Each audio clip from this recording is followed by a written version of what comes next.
and welcome to What a Scream, the horror movie podcast, where I, your host, Ygraine, talks with a special guest every week about horror films, and in particular, two films that kind of relate to a subject or theme that I've previously randomly chosen.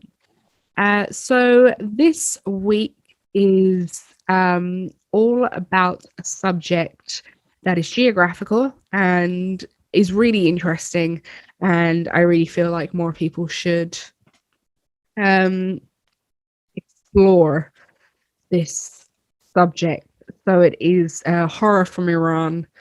There are some great horror films coming out of that country, two that we are going to be talking about today. So my guest this week is the wonderful Sharai, who is co-host along with Trent of A Nightmare on Fear Street, a fantastic horror movie podcast. Please go check it out if you haven't done so already. And together we will be talking about Iranian horror, where it comes from, its cultural impact, and we will be discussing and dissecting two films that come from Iran. Now, the first one is going to be Under the Shadow from 2016, directed by Babak Anvari. And the other one is the vampire spaghetti western, A Girl Walks Home Alone at Night from 2014, written and directed by Anna Lily Amirpour. Two great films. You definitely need to go check them out after you've listened to this podcast, or actually watch them before, because obviously this is a spoiler-rich podcast. So go watch them and then come back and listen to this podcast. Here is my chat with Sharai about horror from Iran. So I would like to welcome to What a Scream, Sharai. How are you, Sharai? I am awesome. Thank you for having me. Thank you so much for coming on. I've been really looking forward to it because I love your podcast that you do, A Nightmare on Fear Street. I love that you and Trent, your co-hosts, drink and discuss horror films, and I think that's the best. Like, that's how it should be. You should talk about them the way you watch them. Slightly intoxicated.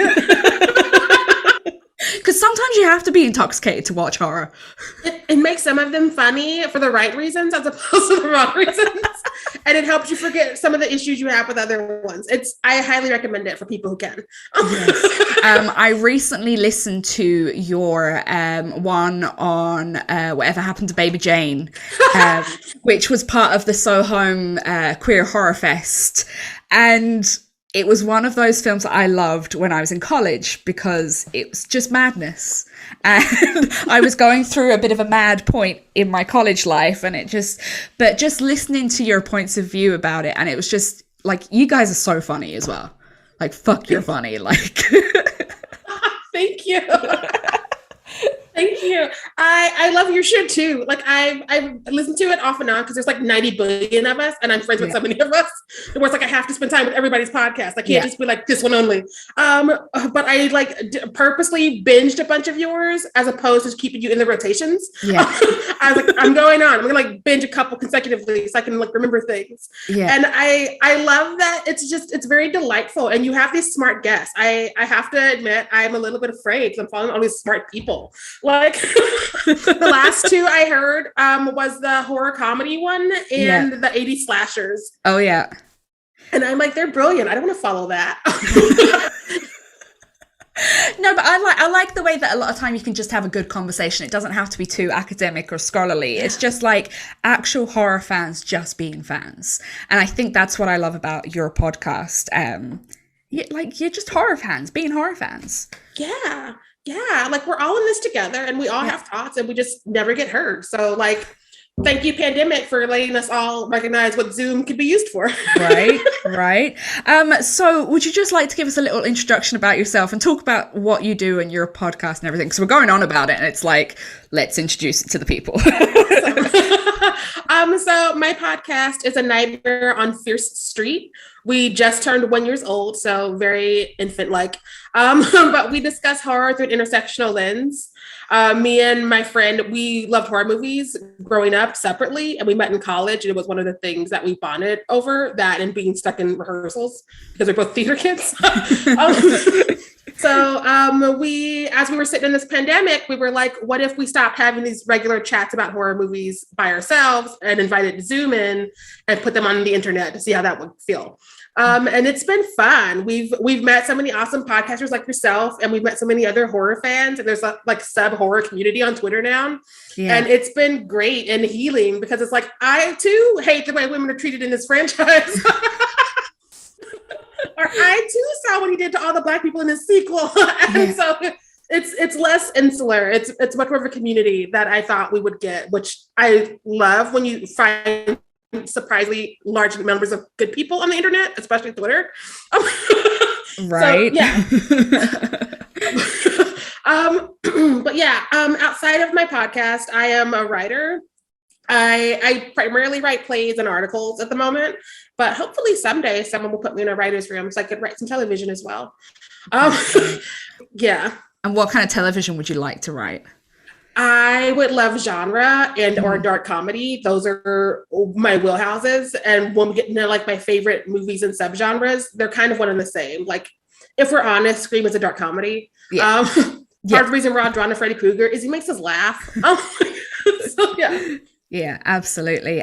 Going back to the fact that you and Trent met as like theatre majors in college, I've noticed this quite a few times, that a lot of horror fans are also theatre kids, or they're massive into like theatre or musicals. Do you think there's a connection between the two? Oh, yeah. I think it's also part of the reason we're so salty about CGI, because when you have a props budget, it's $50. So you have to like make that by hand. And I think that theater and comedy and horror share this thing where it's about controlling the tension. Mm-hmm. You have to be able to know when to release it and when to not release it in order for it to be a good ride, which is why you would think on the surface I would like a lot more horror comedies than I do, but normally I'm anti-horror comedies, even though I respect most of them and I see the technicalities and the strings being pulled, but I'm not as into those as I wish I was, even though on paper it makes sense because they should blend a little bit more. Yeah. Okay. And like, I kind of get it, because like I'd be the same way. I'm quite not like anti CGI, because sometimes I feel it can be like, I really enjoy like the remake of 13 Ghosts. I find that quite okay, but I really do like practical effects. And it's because my form of burlesque and kind of modeling, I've always been into the horror, so I'd have to make my own prosthetics or my own blood, and I'd be very into that. But I don't like theatre. That's a funny thing. I'm not into theatre or musicals. To be fair, I don't love musicals. I feel like there's many kinds of theater, and so perhaps you've seen some productions, or you've been in, and also it's a weird experience. And so, like, if you're in a room full of people you don't want to be around, and it's something off-putting on stage, I too have snuck out an intermission on some of those. And so I don't know. I feel like there's a show for everybody out there. I don't know if we'll find it, but I would like to try and find it, because that's who I am as a person. I'm like, let's fix this. Now, I will say I really, really enjoyed the Exorcist stage show. I haven't seen it. I've not seen the actual Exorcist, though. That's one of the ways I'm failing my own podcast. You haven't seen The Exorcist? I was homeschooled. So exorcisms and I have a dicey situation, because it's always about finding this young girl who's like starting to like voice her concerns and exorcising the demon from her, because no child talks that way. And so that's too much. That's too close to home. And so I'm like, I don't want to watch this, but I'm going to rip that Band-Aid soon. Okay. I find that like, I always think when everyone has said like, oh, I haven't seen The Exorcist, I'm like, what? Like my own dad is like, I've never seen The Exorcist. And I'm like, but you're old. Like you were there when it came out. Like what's going on? He's going to hate me after this. He listens to this podcast. He's going to be like, bitch. But you're old. No, for some reason, it also was not in like our go-to, because like when I was a kid, for Halloween, we would binge all of The Usual Suspects. And whoever stayed up latest got all the candy in the house. And so I would always win the candy, and it's a miracle I don't have all kinds of awful dietary issues. Because I would just stay up with like Freddie and Jason and Michael and like Pumpkinhead and like other like familiar suspects. Yeah. But The Exorcist never made it in there. And when I heard about it later, I was like, oh, that looks too scary. I'm sure it's fine now. I won't be like, oh no, that's not. But it's the one I've not done. I've seen knockoffs galore. Yeah. Yeah. I would pay good money to watch a watch along with you drinking and watching The Exorcist. Like, that needs to be a ticketed event.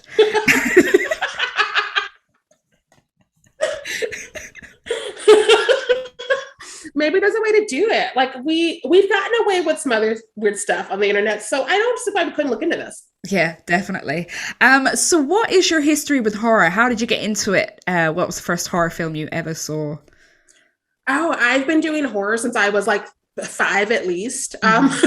I grew up in a very weird household where even though I didn't have a full vocabulary, I was like, this feels like sexism.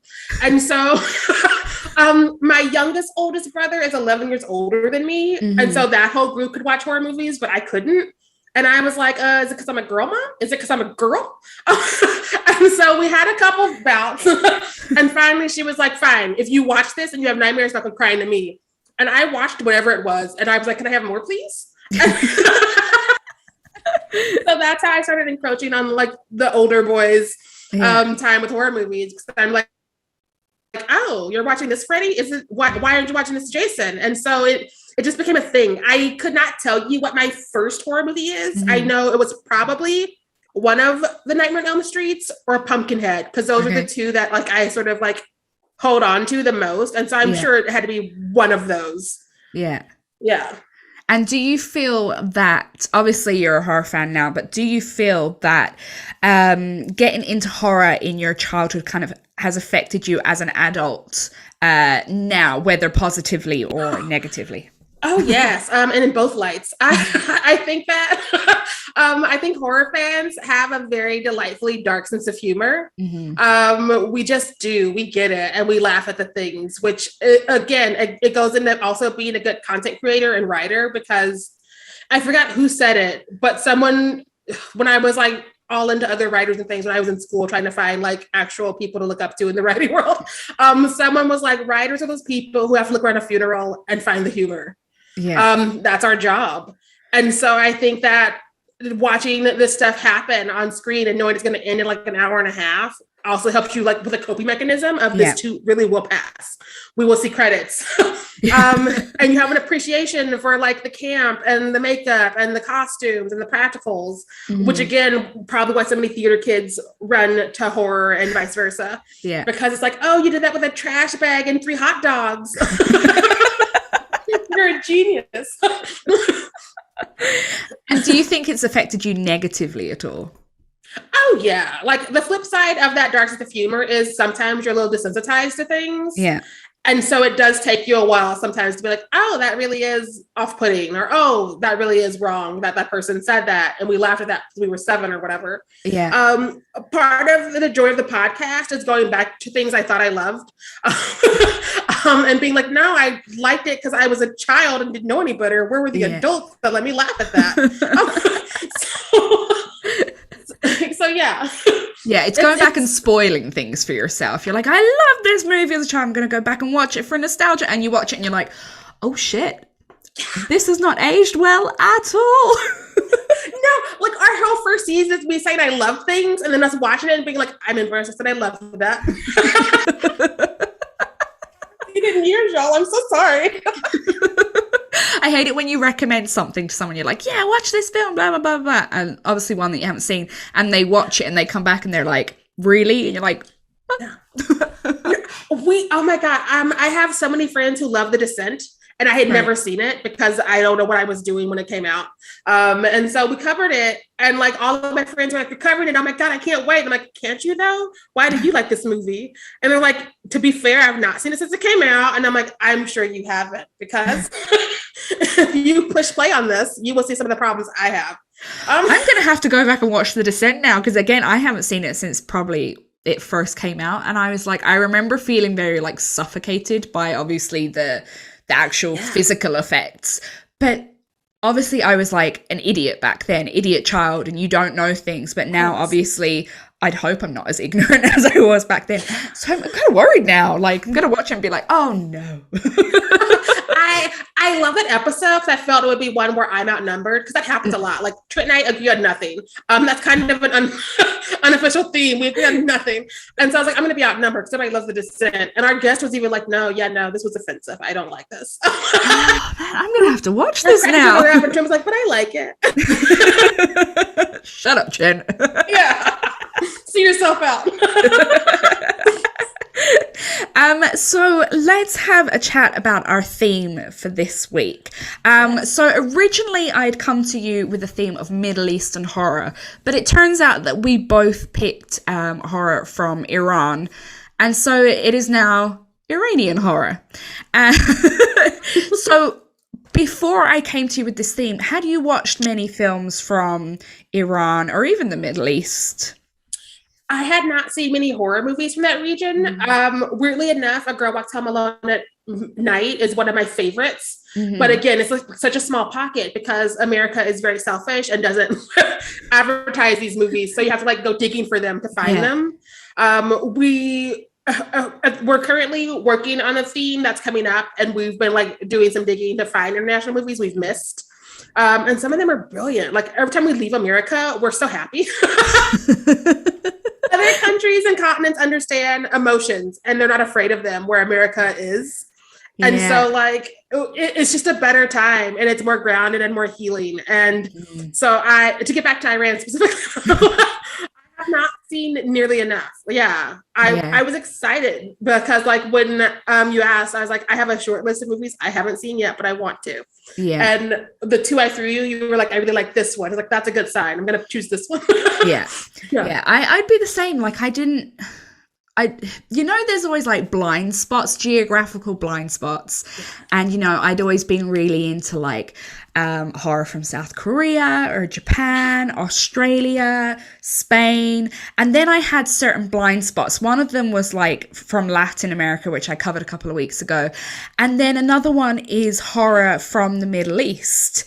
And it was just a complete blind spot to me. But then when you go into this deep dive, you're like, well, shit. Like, and it's so interesting because when you get films from different cultures, it's so ingrained in that culture that you're like, this is so new and shiny and, And again, because other cultures understand emotions, they also understand nuance. And so like when they give you something that's based on something that really happened, it's not as trauma porn as it is in America.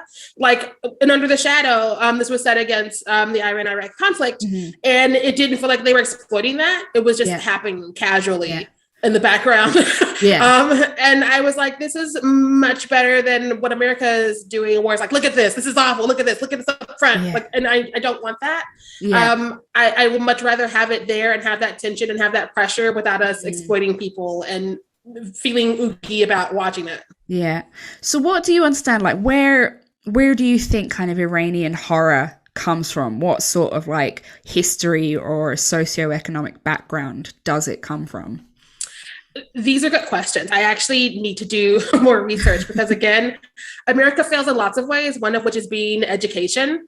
And so putting on like an Iranian movie, it's just like, oh, is this a thing there? Is this how this was at this time? Because America can't get our own history right in school. So, of course, we're not exploiting other people's. My understanding of it would have been obviously from the Iran-Iraq war, a lot of tension, a lot of anxiety from that. And then obviously one topic that I find quite like is obviously the oppression of women. Yes, that's some of my notes. Yes. And I feel like the two films that we've chosen kind of are quite feminist films almost because of their treatment of that subject. That's one of my notes. Because again, I'd never seen Under the Shadow before. And I was like, this is going to pair really nicely with The Girl Walks Home Alone at Night. It really does, because the girl is such a badass. And this woman is a badass who we see simmering because she can't express it, and she can't because of the way society is and the medical field is treating her, and she's a mom. And so, I empathize with her in a lot of ways. I feel so bad for her. And yeah. Okay, so let's get into Under the Shadow, which was your choice. Do you want to give us a little brief synopsis about it, please? Awesome. So I think her name is Sharai. I might be saying that wrong. Okay, thank you. I'm the worst at names, which is ironic because I have a name that needs some care. I think it's a defense mechanism. Sharai is a woman who is at a crossroads. She is trying to get back into the medical world because she left those classes to go take care of some political things, and that is frowned upon because women don't get to do that. Again, society is very rigid in its rules, and there's also this war looming because of the things that she may or may not was like arguing for or against. And so like the effects are like leaving fingerprints in her own home. So her husband is called away to war because he's a doctor who got to finish his medical degree. And her daughter, Dorsha, are in this apartment, and they are trying to get used to this world without the father being there, and with the mother who really is trying to figure out who she can be in this world. Again, like she's doing her typical mom things like the aerobics, and she's like feeding the daughter and all of the like other things, but you can sort of see it in her eyes and the way she carries herself that she really wants to get back to the life she was on track for. She feels she's being wasted a little bit in this world, but also loves her daughter. And so there's that weird tug and pull.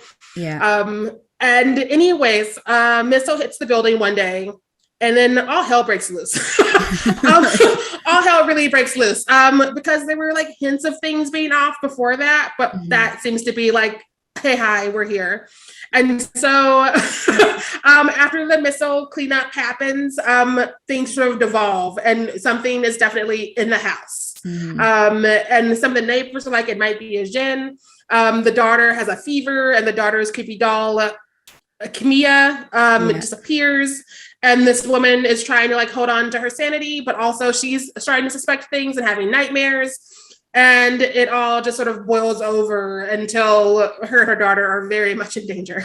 And we're not sure they get out of that danger at the end. That's pretty much it. So for me, when I was watching Under the Shadow, I found it a lot, like there was a lot of points that were very similar to the Babadook. I don't know if you've seen. Yes. So we've got this like theme of she's kind of a reluctant mother. You know, she wouldn't be what we think of as like nurturing and soft and gentle. And, you know, her whole world revolves around her child, which is kind of, I know that kind of in the film we get a feeling of she's quite cold. But at the same time, if you'd have been told that the career you live for, you cannot do, and that all you can do is be a mother and stay at home, of course you're going to be a little bit resentful. No, because she seems to have been someone who was good at what she was doing and what she was learning, and she wanted to do that her whole life. And she was like, politics right now is more important than what I'm doing, so I'll come back to this. And the society is not set up for that for many reasons. The deck is stacked against her. And her husband was very complicit and encouraging of her staying home with her kid, which also comes up in one of their spats. And I can't even imagine, like I am child free and I should remain that way for many reasons, but like I can't imagine like having the husband not want to support you and going back to the medical field because he's very dismissive of it. He's like, well, maybe it's for the best you can't go back. And it's like, maybe you can stay home with your daughter. Maybe you can go fuck yourself. Like I kind of relate to Sharai because like when I had a child, and you know the cost of childcare here in Ireland is disgusting. Like it's just not possible. So I not that I was forced because it's not the same, but I had to stay home and I had to not work, which was fine. But I could have other, you know, hobbies and kind of career paths such as performing, such as burlesque, and now like podcasting and writing.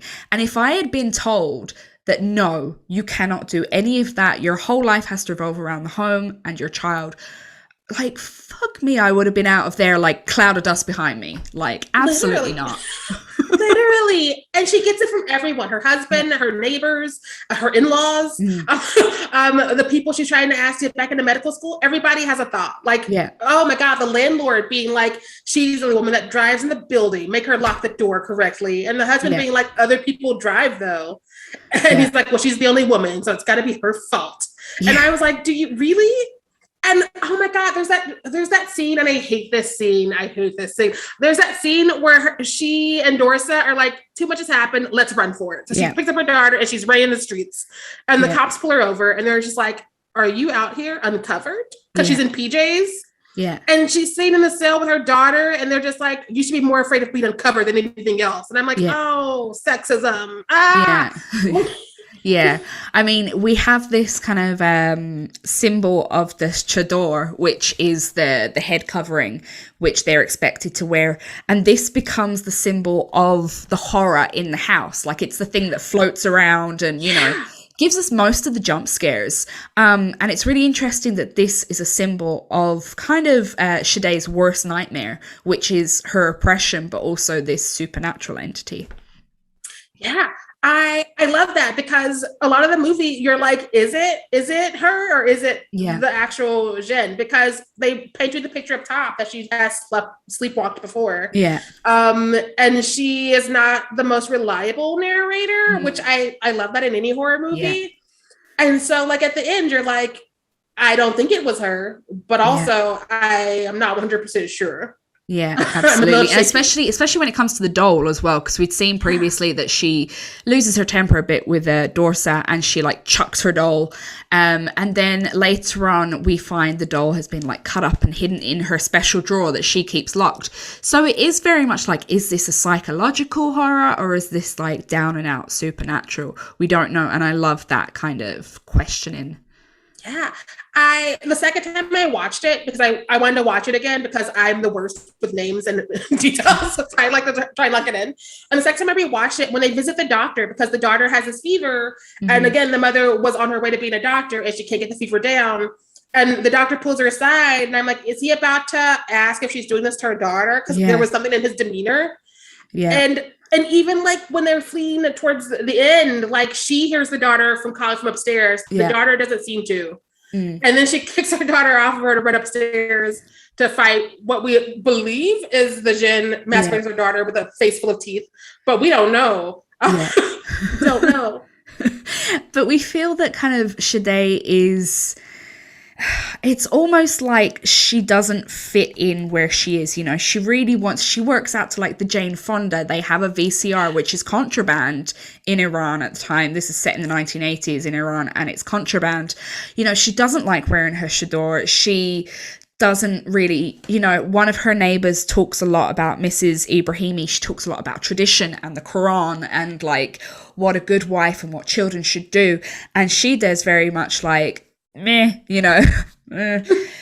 So she feels very out of place in her own home, but at the same time she's really reluctant to leave her house despite there being a massive fucking war outside.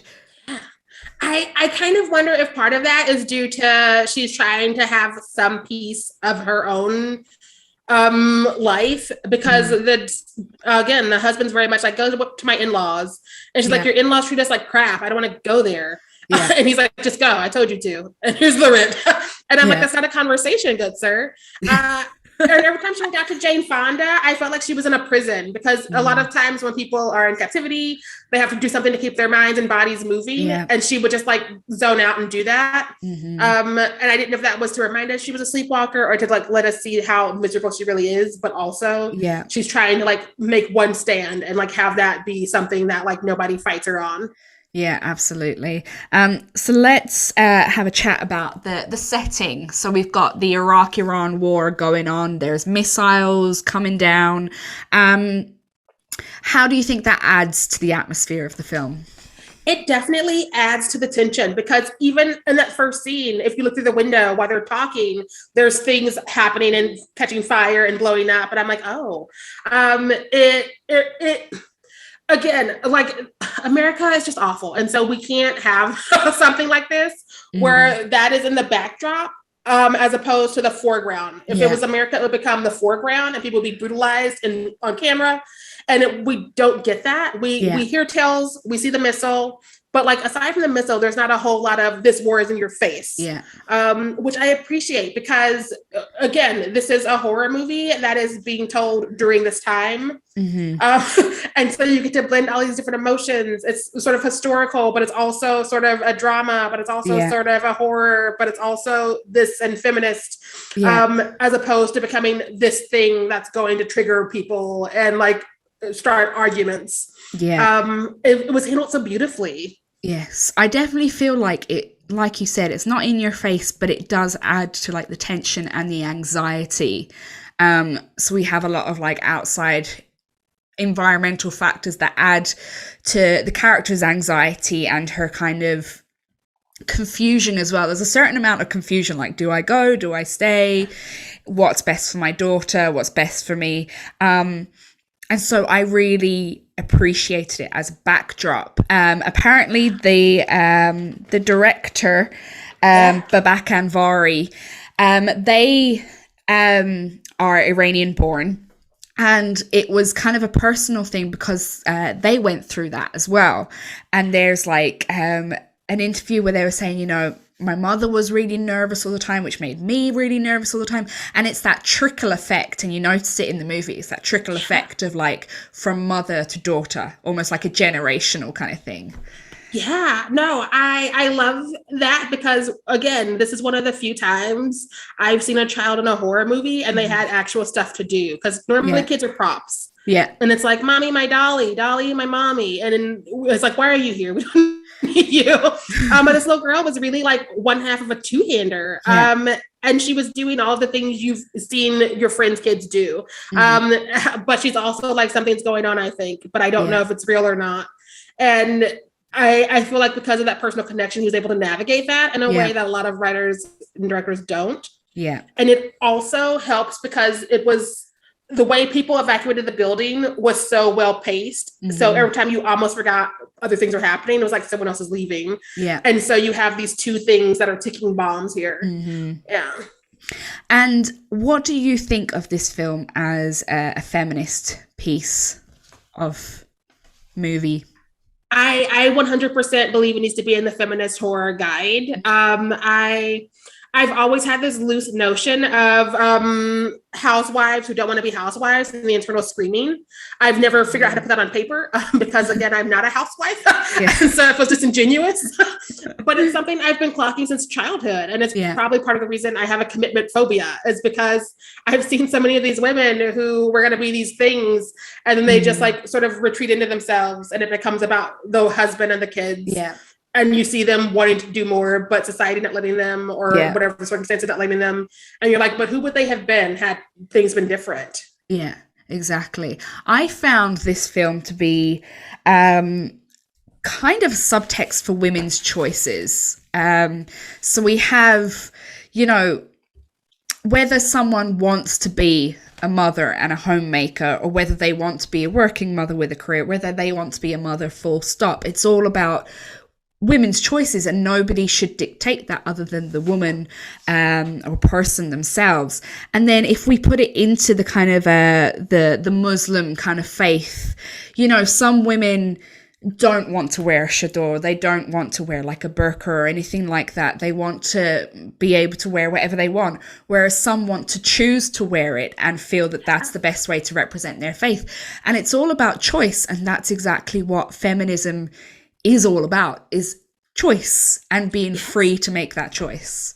100%, because she is a woman that was fighting for her agency and trying to find strands of it to hold on to, and the world that they are living in would not let her. Yeah, and especially when you see, like, you know, when she appears without her chador in public and she's like, you could get a lashing for this, and you're like, fuck, like, Oh my Yeah. God, Especially because what she was wearing was not scandalous, even though had it been scandalous, so what? She's a grown woman. Yeah. If she wants to run down if she wants to run down the street look like Cardi B, that's her right. Like Right. I say more power to her. Yeah. But she's like out here in like full PJs, like pants, t-shirt, long sleeves, but like they could see her hair and her neck and her wrists, and so therefore need to pull her in and also give no shits about what's going on in her home, where she ran out into the street holding her daughter because their moral standards. I hate that. I hate all of that. That's probably, like, for me personally, that was probably the most horrific part. It's always the true horror that is like the most horrific part. That's when it was really driven home that she has no help in this, because you're like, she can go to the in-laws who hate her, or she can go who knows where else, but it's just like, no matter where she goes, like the real evil might not be the jinn, it might be the men. So absolutely. So would you recommend Under the Shadow to horror fans? Oh, hell yes. I also did not get this note in there, but there is so much phenomenal camera work which you don't see often. Because again, I don't know how they did the things. I know there was a little bit of help from the computers, but like a lot of it was just the camera angles and the way the camera would shake or the camera would rise with her out of the bed. And that is art. Yeah, absolutely. I mean, it's a scary film. Like, there are jump scares, if you're into that kind of thing, there are jump scares, there are traditional horror moments. But it's just set in a culture that obviously from the Western world you're not used to, and it can't be set anywhere else. And I think when horror is located like that, I think it's great. Like, I love it. Yes. No, I love that. I love it so much. Had I watched this a few weeks ago, it would have definitely made it into this season of my podcast. But there will be a future season soon. So let's move on to the film that I chose, which it's got a very long title. A Girl Walks Home Alone at Night. So it is a 2014 horror western. In fact, it's the first Iranian vampire western, written and directed by Anna Lily Amirpour. And it's an interesting film. It hasn't got a very, like, beginning, middle, and end, does it, really? No. It's quite like... That's my description of it. That's how the timeline goes in this film. Sorry. I got my vaccine today, so I am I'm a little bit loopy. But I'll try my best. So it is a film about this young man, and his father is a drug addict, and the local drug pusher takes away their car, and he's quite violent towards, like sex workers on the street. And then he comes across this young woman who turns out to be a vampire, and she kills the drug pusher and comes across this young man who is on an ecstasy trip after a party, and they kind of become friends, and it's all a bit sort of romantic.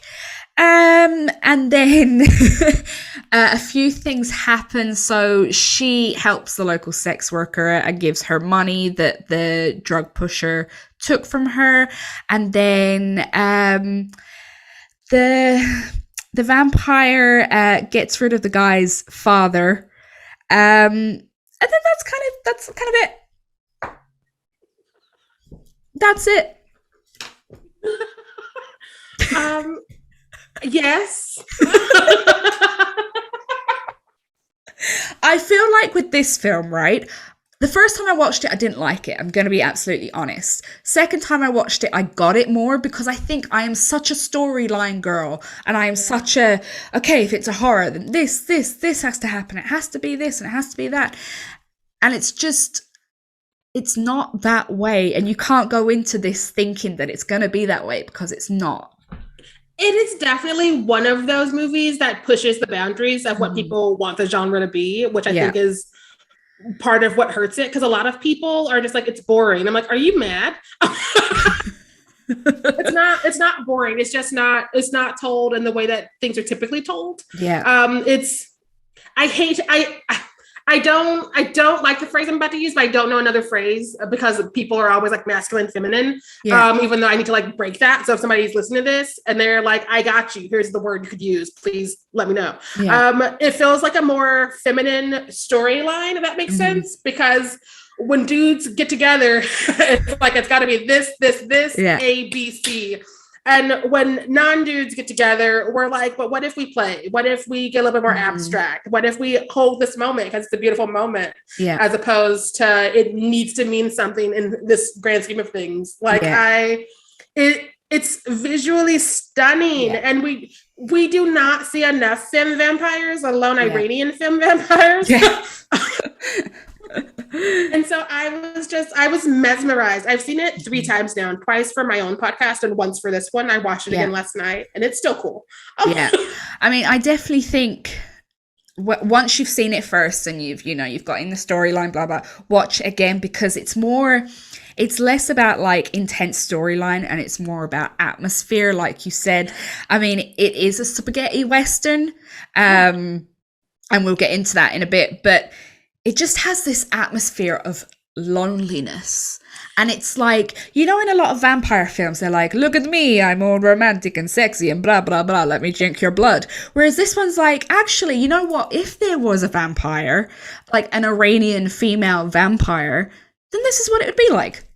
Yeah. No, I love her. I love her moral code. I love the way she cleans up the town. Yeah. I love that it's a Western, but it's again gender flipped because like I need new language. But like you have her love interest who would normally be the lead, especially if this is America. He'd be the vampire, and it'd be a guy walks home alone from the bar, and I'm like, I don't want to see this. But like he's kind of in the place where she would normally be cast if this was your traditional. We need to have the man be the narrator, because he's at home taking care of his father who has a drug addiction. He's not really sure what's going on. He's swept off of his feet. He's mesmerized by her. He's not the most integral part of the story. He's definitely her ingenue, and she's like, I gotta clean up Bad City, I'll be back. And I love it. Yeah, I mean, the city is actually called Bad City, which I like. It's a fictional town, obviously, and I kind of love the comic book style that it brings. It reminds me a lot of Sin City. Yes, there are comic books of this movie. I don't know if they're the before or after anymore, but I want to find all of them. I think 6. Yeah, I think they were like the backstory of the girl. That's the character's name. They did a backstory, and I haven't read them yet, but I would. I'd actually love to see another film that is her backstory. I would watch her skateboard and kill Badman all day long. I would never blink. Exactly. And that's where we get the Western theme, because she is this like anti-hero who goes around cleaning up the streets and, defending those who need it. And it's just, she's like this little vigilante kind of hero. And I think it's great. I'm not a fan of Westerns, but if more Westerns were like this, I'd definitely watch them. Same. I did not like Westerns. I grew up in a house where they were on like half of my life. Yeah. And I was like, I don't need to ever see John Wayne again. I thought I would not like this, but I was like, oh my God, could we have this all the time? Yeah. And I also love the moments when she's alone, because again, loneliness is a theme, and she goes home and she puts on rock music and she just like moves freely. She's not trying to impress anybody. She's got her moves.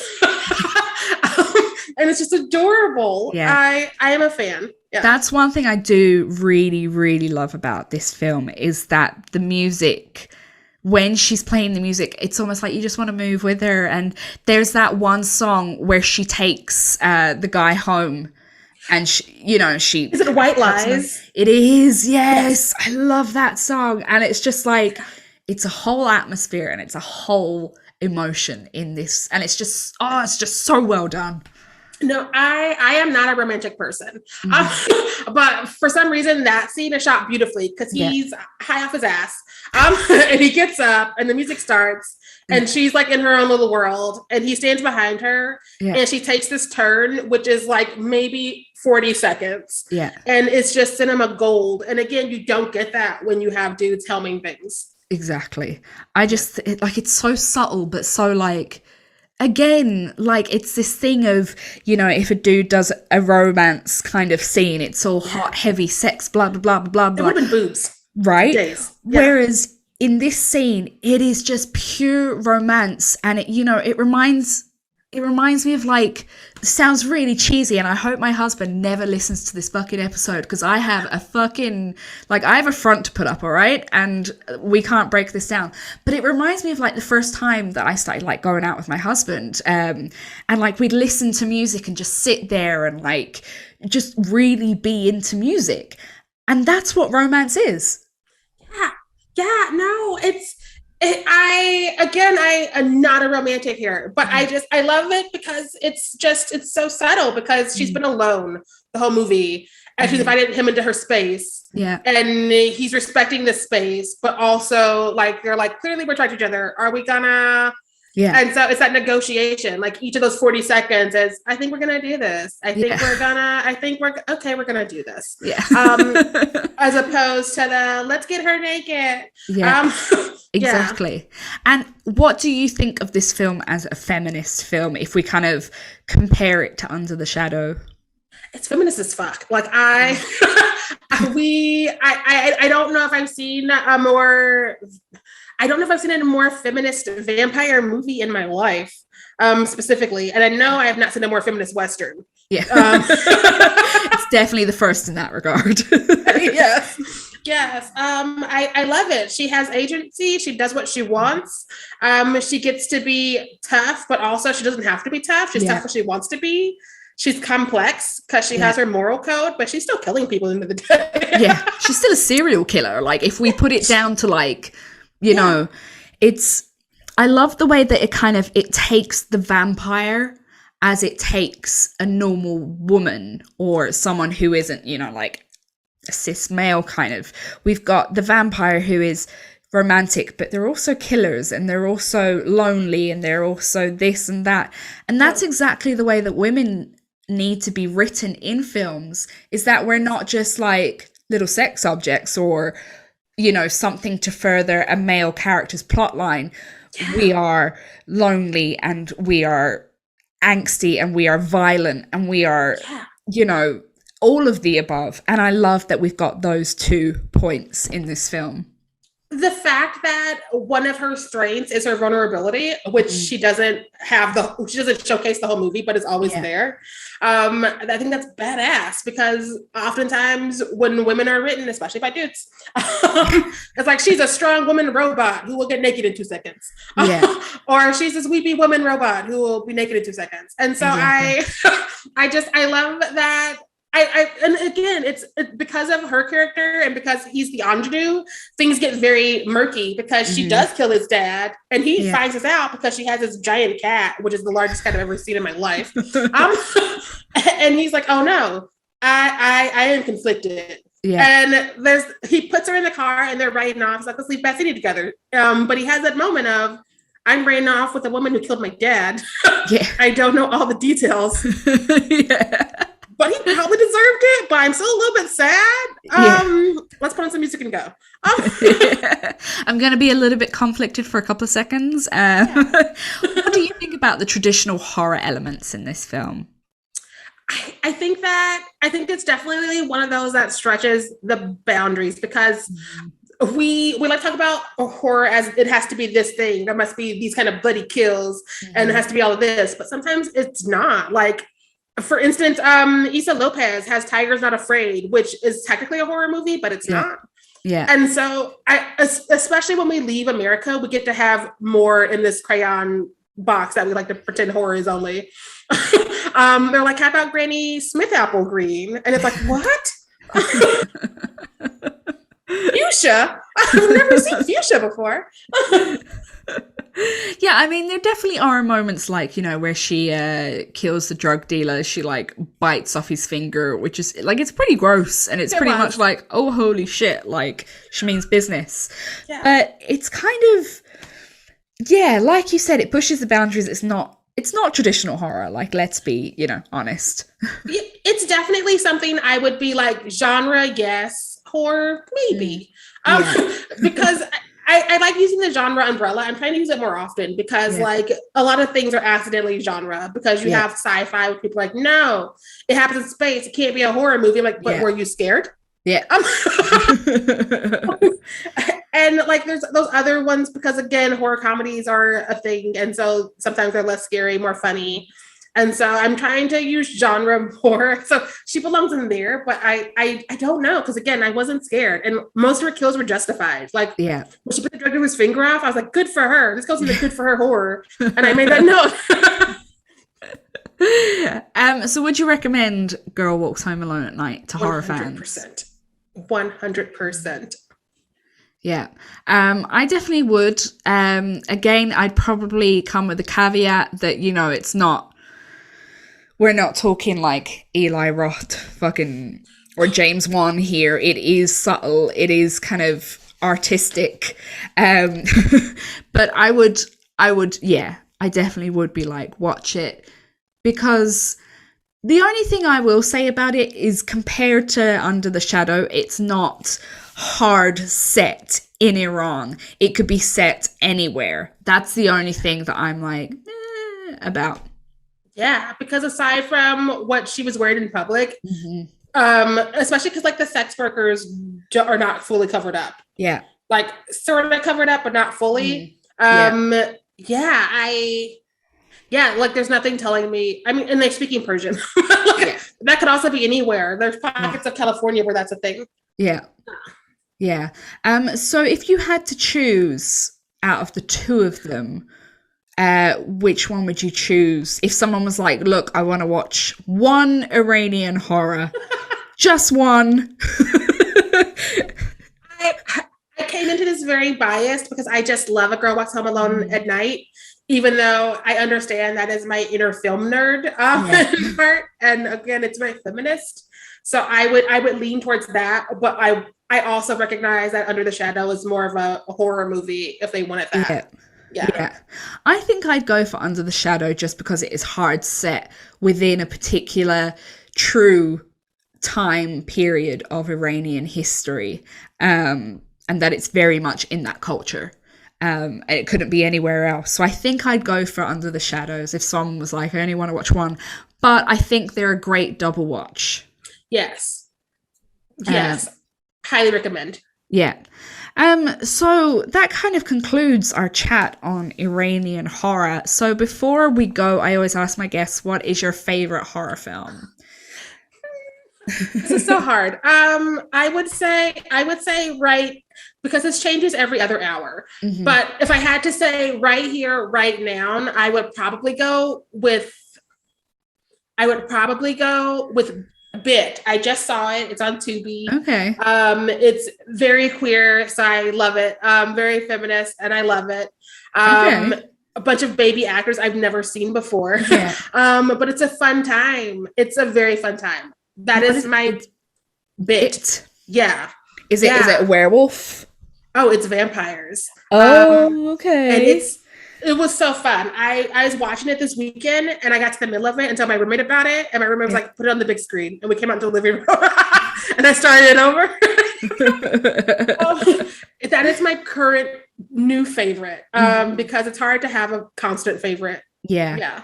Apart from If You're Me, and I just love The Exorcist. I'm like, no. If I could only watch one horror film for the rest of my life, it would be The Exorcist. And I will get that watch along with you one day. Yes. No, let's make it happen. Yeah. Like I will actually be in town now for most of Halloween month. Okay. So maybe we can find it somewhere and figure out how to do a sneaky live feed. I just think it'd be the greatest thing ever. Thank you so much for coming on and chatting Iranian horror with me. Now, for anyone who wants to find you on social media, where can they get you? I can be found on Twitter and on Instagram at MISSSHARAI. That's Miss Sharai. My podcast can be found at Nightmare Fierce on Twitter. On Instagram and Facebook, we use our whole name, A Nightmare on Fierce Street, because we're tricky that way. Thank you so much for coming on. Thank you. This was awesome. So that was my chat there with Sharai about Iranian horror. And we discussed two films coming out of Iran that we feel are just the pinnacle of horror. So that was 2016's Under the Shadow, directed by Babak Anvari, and A Girl Walks Home Alone at Night from 2014 by Anna Lily Amirpour. So a few other titles which you could check out if you like those two films is The Night.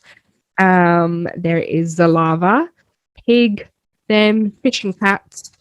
There is Czar, Parkway, Skin.